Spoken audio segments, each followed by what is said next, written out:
गरीब साध साध सब नेक हैं, आप अपनी ठोरे। जो सतलोक ले जाएंगे वो साधु कोई और।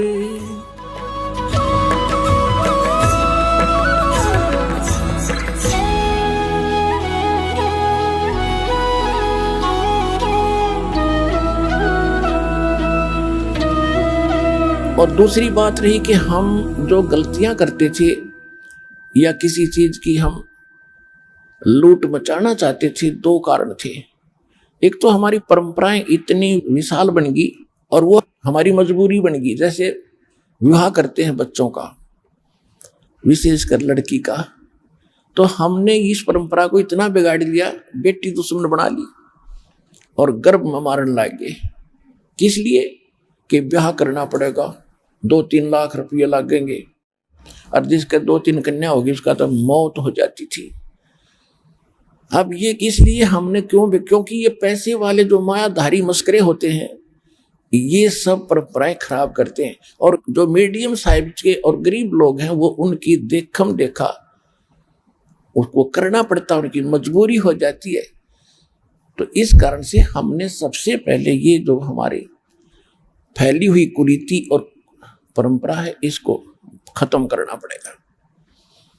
बच्चों का संस्कार भगवान जोड़ता है, और हमने उसमें बीच में जो हम अन्य ड्रामाबाजी करते ये हमारी अपनी तरफ का एक्स्ट्रा वेजेंस है, ये व्यर्थ का खर्च है, जिसमें ब्रह्मा जी, विष्णु जी, शिव जी जो यहाँ के प्रधान हैं, जब इनका विवाह किया उस समय ना कोई बराती था, ना बाटी था, ना कोई जलेबी लाडू तारनिया हलवाई था, ना कोई डीजे बजानिया था। दुर्गा ने ब्रह्मा जी से कहा, बेटा यह सावित्री इसका नाम है, ये युवा लड़की तेरी पत्नी और तो इसका पति, जा तुम्हारा संस्कार, अपना घर बसाओ। विष्णु को लक्ष्मी दे दी, जा बेटा है तेरी पत्नी, तू इसका पति और जाओ घर बसाओ। ऐसे शंकर जी को पार्वती देकर उनका चलते कर दिए, और सारा संसार उन्हीं से बना है। और हम क्या ड्रामा करते, तो ये भूल कर नहीं करना, क्योंकि समाज बिगड़ा भी ऐसे ही है और सुधरे भी ऐसे का। जब हम चंद व्यक्ति आज दृढ़ होंगे, सभी दुखी आज इस परंपरा से, लेकिन मजबूरी बन गई, गांव में एक रिवाज बन गई, करना ही पड़ेगा। ना कोई बात हमने करना है, ना लेना है, ना देना है, क्योंकि इससे हमारे संस्कार बढ़ते चले जाते हैं। हमने संस्कार खत्म करने, और संस्कार खत्म किए बिना हम मोक्ष प्राप्ति नहीं कर सकते, नहीं तो फिर संस्कार वश फिर यहीं उलझे पड़े रह जाएंगे। तो इससे एक तो हम हल्के होंगे, फिर हमने माया की जरूरत नहीं पड़ेगी, 2 रोटी का धंधा करेंगे, भक्ति करेंगे, शांत रहेंगे। ये तो एक प्लेटफार्म है, प्लेटफार्म। गाड़ी का इंतजार करेंगे, टिकट हमने ले रखी है, और अपना जब गाड़ी आई चलिए भाई चलो अपना, क्योंकि हमारा मूल उद्देश्य यहां से जाने का रहेगा। तो पूरे विश्व ने इस बात को स्वीकार करना पड़ेगा।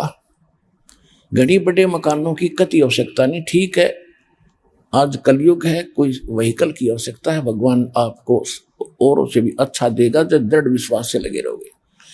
और मकान आप सीमित बनाना, ज्यादा बकवादों में, प्लाट खरीदने में मत लगे रहना, यह भूल है आपके। ऐसे बहुत से प्रमाण हैं। एक भक्त बता रहा था कल परसों के, एक डॉक्टर था और उसके पास उसकी पत्नी भी डॉक्टर नहीं, बच्चे विदेश में पढ़ रहे। देख बिजली गिरनी हो जब ऐसे गिरती है, माया की कमी नहीं, भगवान क्या ले रहा है, ऐसे करते थे। उन बच्चों ने ऐसा गलती कर दी, दोनों ने, भाई बहन ने ब्याह कर लिया विदेश में, क्यों वहां तो आग लगी पड़ी है, कोई शर्म लाज का काम नहीं रह रहा। वो दोनों विष पी कर मर गए। अब चाट ले उस धन ने, वह कोठी भी रहेगी और वो चौधरपना भी गया। जिनके लिए दुनिया को लूट रहे थे, एक इंजेक्शन ला कर 100 रुपये 500 रुपये रख दे, ये विष खाया। और कहते संसार शोक सराय में सूतक दिन राती, और जीवित जग में जूते पड़े फिर जम तोड़े छाती।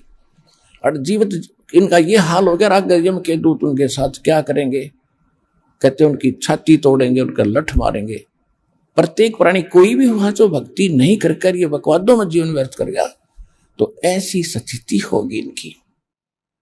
तो कहने का भाव ये है दास का कि हम स्टूडेंट हैं, हम विद्यार्थी हैं इस भक्ति मार्ग के, हम भक्त हैं, भक्त कहो विद्यार्थी कहो।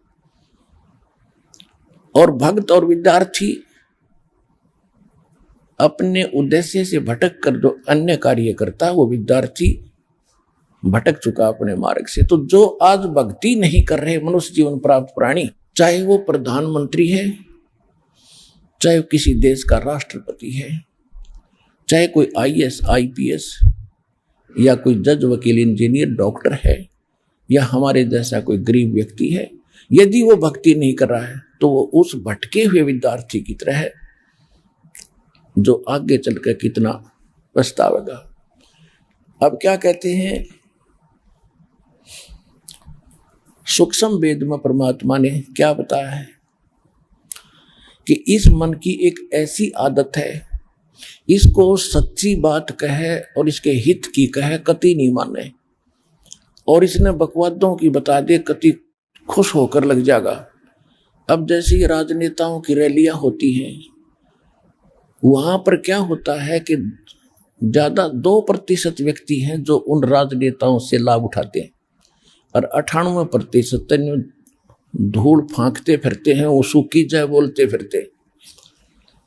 और उनको न्यू कह दे चलो सत्संग में रहो, को ना क्या करेंगे, सत्संग में क्या ले रहे हैं। और उनको न्यू कह दे चलो रैली में चलेंगे, चलो जब झंडा उठा लेंगे, या कोई बात हुई। और फिर जैसे एक भक्त बता रहा था जी, मैं एक अपने मित्र को कह रहा था कि सत्संग है बरवाला चलोगे। वो कहने लगा भाई टाइम नहीं, अभी तो मैं फिर देखूंगा, आज मुझे टाइम नहीं है। वो कहने लगा कि रात का सत्संग सुनकर वापस आ जाओगे, मेरे पास व्हीकल है, अब चल और सत्संग सुनकर सुबह आपको आपके काम से पहले छोड़ दूंगा, यहाँ पर रात का सत्संग सुनाओगे, दर्शन करके आएंगे, दीक्षा ले लिए। बोला ना टाइम नहीं, ये टाइम नहीं, फिर देखूंगा फिर देखूंगा। कहने लगा कि मैं वहां खड़ा होगा, किसी दूसरे मित्र से बतलाने लग गया। इतने में कोई और व्यक्ति आ गया, मेरे से 10 कदम दूर गया था वो। उसने कहा रहे वहां उस गांव के अंदर एक रागनी कंपटीशन है, यानी ये गाने बजाने वालों का एक सम्मेलन था, रागनी कंपटीशन हरियाणा के अंदर। उसने कहा कि उस गांव में वहां से 8 किलोमीटर 6-7 किलोमीटर वो रागनी कंपटीशन था। उसने जरा सा जिक्र किया था, रागनी कंपटीशन है उस गांव में, सुना। तो वो जो मैं जिसको कह रहा था उन्होंने कहा था टाइम नहीं, वो पूछता उसे कौन से गांव में, कहाँ से है, कब होगा, उसने बता दिया। तो वहां पहुंच गया रागनी कंपटीशन सुन खातिर, और यहां ना आया। ये फूट रहे बाग हमारे। और जैसे कोई सोमवार का व्रत रखता है और उसको कोई स्वाभाविक व्यक्ति आम संसारिक जो उससे जैसा वो न्यू कह देना बस शुक्रवार का व्रत और गुणा लाभ दे, वो तुरंत शुरू कर देता है। और कोई कुछ साल आसर जाता है चूरू जिले में और उसको कोई ये कह देना बालाजी जावे ना बस कमाल हो जाए, और वैष्णो देवी चला जाओ तो बेड़ा पार हो जा, तो दोनों जगह जाएगा वो उसके कहने से। और यहाँ कोई नो कह दे भाई सतलोक आश्रम बरवाड़ा जिला हिसार में अनमोल ज्ञान की वर्षा होने लग रही है, सारे झंझट छूटे हैं और सही मार्ग मिल रहा है, वहां चलो भक्ति करो। और उसको समझाया जाए कि ये नहीं करना वो नहीं करना ना, ये कोई वाह भाई वाह, ये भी कोई काम है, ये कैसे छूटेंगी, ये तो हमारी पुरानी परंपराएं।